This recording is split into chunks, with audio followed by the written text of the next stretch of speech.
देश भर के सभी राज्यों के वृद्धावस्था पेंशन, विधवा पेंशन और दिव्यांग या विकलांग पेंशन धारकों को मेरा प्यार भरा नमस्कार। स्वागत है आपका अपने केजीएम आरब यूट्यूब चैनल पर। दोस्तों, अगर आप देश के किसी भी राज्य से हो और आपको या आपके परिवार के किसी भी सदस्य को पेंशन का लाभ मिलता हो, जैसे आपके वृद्ध पेंशन हो गई, विधवा पेंशन हो गई, ठीक है, और आपकी दिव्यांग पेंशन है जो हो गई, जिसे आप विकलांग पेंशन भी बोला जाता है ग्रामीण भाषा में, तो आज की यह वीडियो आपके लिए बहुत ही महत्वपूर्ण होने वाली है। आज हम बात करेंगे पेंशन योजनाओं से जुड़ी बड़ी अपडेट की। अलग अलग राज्यों में पेंशन योजनाओं को लेकर कई महत्वपूर्ण बदलाव है जो किए गए हैं। जी हाँ, आप बिल्कुल सही सुन रहे हो। और आज से पेंशन योजना में बड़ा धमाका है जो देखने को मिल रहा है।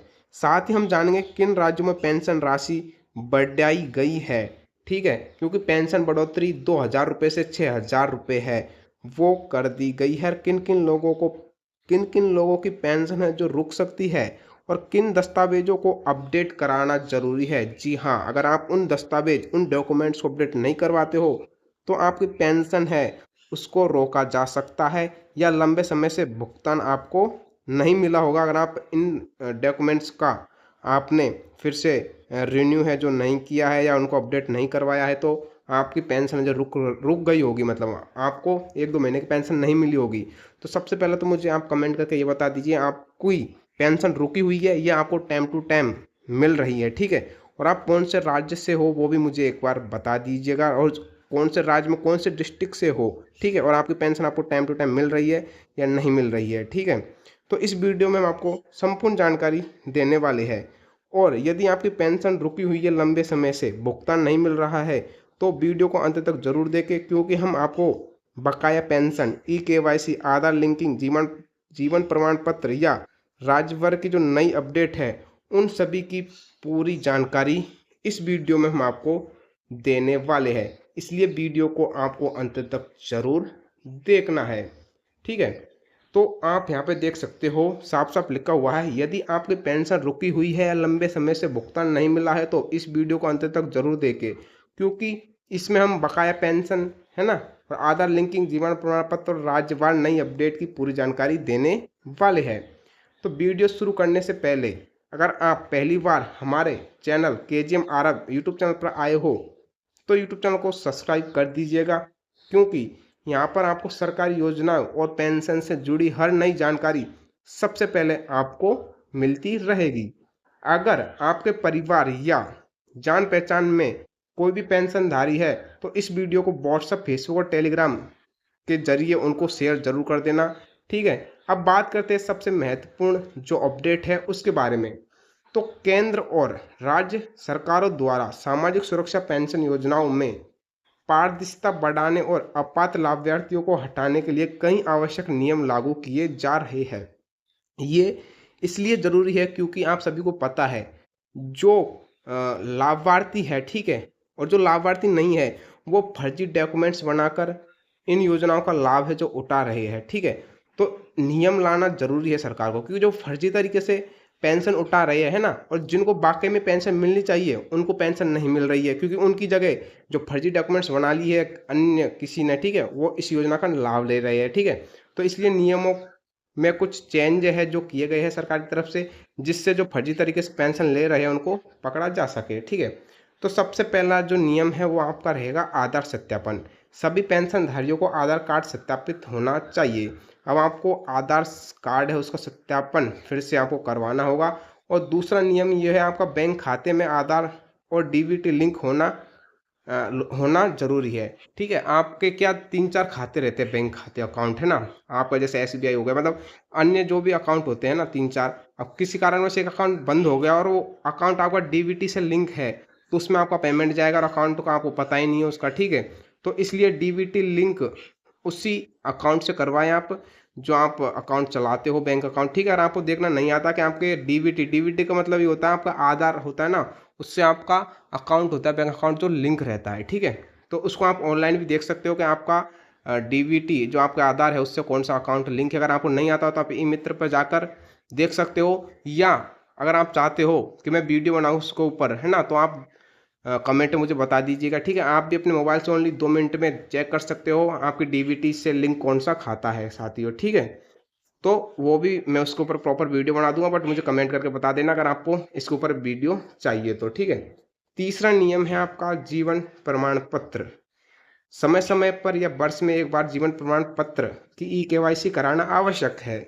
ये इसलिए आवश्यक है गाइज, ठीक है, क्योंकि भाई जिनकी डेथ हो जाती है, वो मर जाते हैं, ठीक है, उनकी मृत्यु हो जाती है, तो उन सरकार को पता नहीं रहता और उनका जो योजना है उसके तहत पेमेंट मिलता रहता है। तो इसलिए अगर आप जीवित हैं तो आपको जीवन प्रमाण पत्र हर साल में आपको समय समय पर उसकी ई-केवाईसी कराना आवश्यक है। अगर आपकी 1 साल हो गई है और आपने जीवन प्रमाण पत्र की ई-केवाईसी नहीं करवाई है, ठीक है, कि भाई आप जीवित हो या मर चुके हो, ठीक है, तो उसका प्रमाण पत्र रहता है, उसकी ई-केवाईसी कराना आपको आवश्यक है। अगर आप नहीं करवाते हो 1 साल के अंदर अंदर, ठीक है, तो आपकी पेंशन है जो रुक सकती है, क्योंकि उसमें ये माना जाता है कि भाई उसकी मृत्यु हो चुकी है, इसलिए वो जीवित नहीं है, इसलिए आपकी पेंशन है जो रोक दी जाती है। इसलिए आपका ई-केवाईसी कराना अति आवश्यक है।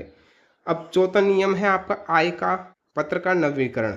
जिन योजना में आय सीमा लागू है वह सरकार पर अपडेट आय प्रमाण पत्र जमा कराना जरूरी है। इसमें आय प्रमाण पत्र इसलिए मांगा जाता है सरकार से, क्या पता अगर आप 1 साल में ज़्यादा लेन देन करते हो तो भाई उसको योजना का लाभ नहीं मिलता। जो गरीब परिवार होते हैं, ठीक है, उनकी आय कम होती है, उनको ही इस योजना का लाभ है जो दिया जाता है, इसलिए भाई आय का प्रमाण पत्र आपसे मांगा जाता है। पांचवा नियम ये होता है कि आप सभी दस्तावेजों के नाम, जन्म तिथि, है ना, और आपका पता समान होना चाहिए। अब जैसे आपका आधार हो गया, पैन कार्ड हो गया, ठीक है, अगर उनमें आपकी डेट ऑफ बर्थ अलग अलग है, ठीक है, तो भाई आप इस योजना का लाभ नहीं ले सकते। या इन सब कारणों से आपकी पेंशन है जो रुकी हुई है, ठीक है, और रुक सकती है, तो आप इस वीडियो को ध्यान से जरूर देखो। वीडियो को आपको स्किप नहीं करना है, वीडियो लंबी हो सकती है लेकिन आपको फुल जानकारी इस वीडियो में आज हम आपको बता रहे हैं, ठीक है। ऐसी जानकारी आपको और वीडियो में कहीं भी देखने को नहीं मिलेगी, क्योंकि हम आपको विस्तार से सब कुछ हिंदी भाषा में बता रहे हैं।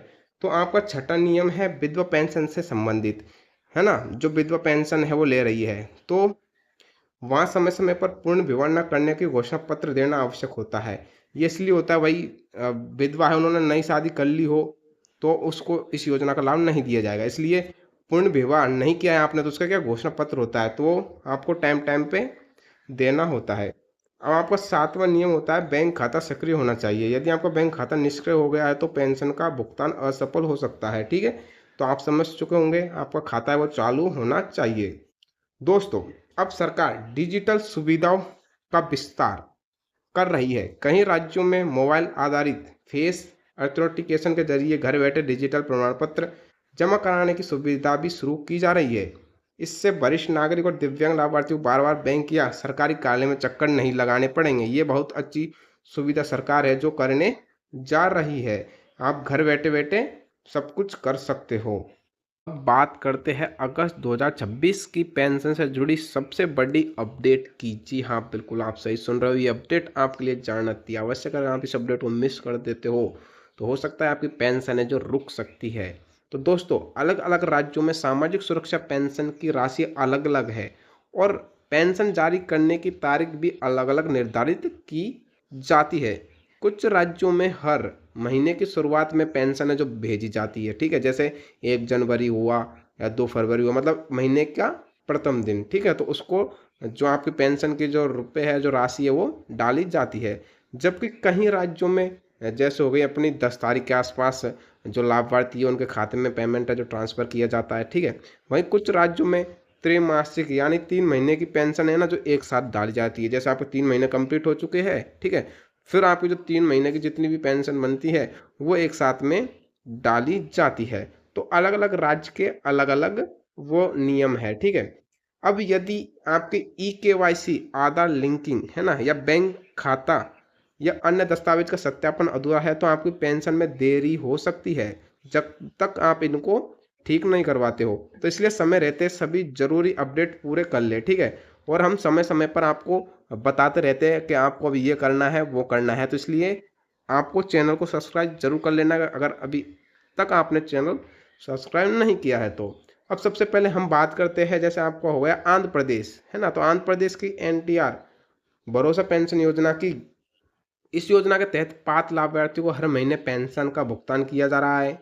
आपके वृद्धजन हो गए ना, वृद्ध विधवा महिलाओं को, दिव्यांग जो विकलांग है ना, और अन्य पात्र श्रेणियों के लाभार्थियों के बैंक खातों में निर्धारित जो आपकी पेंशन राशि है वो सीधे ट्रांसफर की जाती है। जिन लाभार्थियों के दस्तावेज पूरे हैं उनके खातों में अगस्त महीने की पेंशन भी चरणबद्ध तरीके से भेजी जा रही है। तो आप अगर एमपी से हो तो मुझे एक बार कमेंट में बता दीजिएगा आपकी पेंशन आई है नहीं आई है। अब बात करें उत्तर प्रदेश की, तो उत्तर प्रदेश सरकार ने दिव्यांग पेंशन को 1000 से बढ़ाकर 1500 रुपये प्रति माह, यानी महीने के 1500 रुपये है वो करने का निर्णय लिया है, ठीक है। इसके साथ ही जो लाभार्थी है उनकी पिछली तिमाही की पेंशन, मतलब 3 महीने की पेंशन है ना, तो तकनीकी कारणों से नहीं डाली गई थी, ठीक है, उनके भुगतान की प्रक्रिया भी शुरू कर दी गई है, ठीक है। उनका भी पेमेंट अब आना चालू हो चुका है। यदि किसी लाभार्थी की ई-केवाईसी बैंक संबंधित जानकारी अधूरी है तो पहले उसे आप पूरा कीजिए, उसी के बाद में आपका पेमेंट है जो आएगा। अब बात करें अपने राजस्थान की, तो राजस्थान सरकार द्वारा सामाजिक सुरक्षा पेंशन योजना के अंतर्गत जो भी लाभार्थी है ना, तो उनकी बढ़ी हुई पेंशन राशि का लाभ दिया जा रहा है, बढ़ती हुई राशि का, है ना। तो वर्तमान में जो लाभार्थी उनको 14 से 50 महीने की पेंशन दी जाती है, और अगस्त महीने की पेंशन भुगतान चरणबद्ध तरीके से लाभार्थी के बैंक खाते में भेजा जा रहा है। तो किन किन भाई बहनों जो भी है, ठीक है, जो वीडियो देख रहे हैं उनकी अगस्त महीने की पेंशन आ गई है नहीं आई है वो मुझे एक बार कमेंट में जरूर बता देना। अगर आपकी और महीने की पेंशन अटकी हुई वो भी मुझे बता देना। अगर आप राजस्थान से कौन से ज़िले से हो वो भी मुझे आप कमेंट में ज़रूर बता दीजिएगा, जिससे मुझे पता चल सके कि आपकी पेंशन अभी तक आई है नहीं आई है अगस्त महीने की, ठीक है। और जिन लाभार्थियों को सत्यापन पूरा हो चुका है उन्हें समय पर राशि प्राप्त होगी, है ना। तो हो सकता है आपने कुछ गड़बड़ी कर दी हो, इस कारण से आपकी पेंशन जो रोकी जा रही है, ठीक है। अब बात करें बिहार की, तो बिहार में सामान्यतः प्रत्येक महीने लगभग 10 तारीख के आसपास सामाजिक सुरक्षा पेंशन योजना का भुगतान है जो किया जाता है। यदि लाभार्थी का आधार बैंक खाते से लिंक है, ई-केवाईसी पूरी है, तो आपका बैंक खाता सक्रिय, मतलब आपका बैंक खाता चालू है, तो अगस्त महीने की पेंशन भी आपकी समय पर ही भेजी गई होगी। इसके अलावा बात करें मध्य प्रदेश, हरियाणा, दिल्ली तथा अन्य जो भी राज्य है ना, उनकी भी अगस्त महीने की पेंशन जारी करने की प्रक्रिया है जो शुरू कर दी है। तो जल्द ही आपके खाते में राशि है जो डाल दी जाएगी। और जिन लाभार्थियों को अभी तक पेंशन नहीं मिली है वो अपने बैंक खाते और आधार लिंकिंग, ई-केवाईसी, ये एक बार आप जांच जरूर करवा लीजिएगा। इनमें अगर कुछ प्रॉब्लम है, ठीक है, तो हो सकता है आपको पेंशन नहीं मिली होगी। तो दोस्तों यदि आपकी पेंशन कई महीने से लंबित है, ठीक है, मतलब मेरा साफ साफ कहना है यदि आपकी पेंशन कई महीनों से नहीं आ रही है, ठीक है, तो सबसे पहले आपको इसको जो विभाग है या जन सेवा केंद्र पर जाकर आपको अपना रिकॉर्ड जांच करवाना है, ठीक है।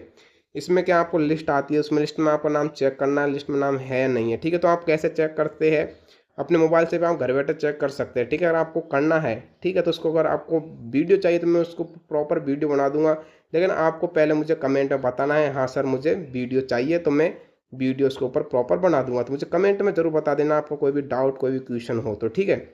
और कई मामलों में केवल दस्तावेज की कमी नहीं, आपको अगर बैंक खाते में समस्या है, जैसे अगर आपने आईएफएससी कोड गलत लिख दिए हो, बैंक खाते में एक भी संख्या अगर आपने गलत डाली हो वहाँ पे, ठीक है, या आप जब सत्यापन या रजिस्ट्रेशन कर रहे होंगे तो उस टाइम पर अगर ई मित्र वाले से कुछ त्रुटि हो चुकी हो, तो उन सब कारणों से भी आपकी पेंशन है जो रुक सकती है।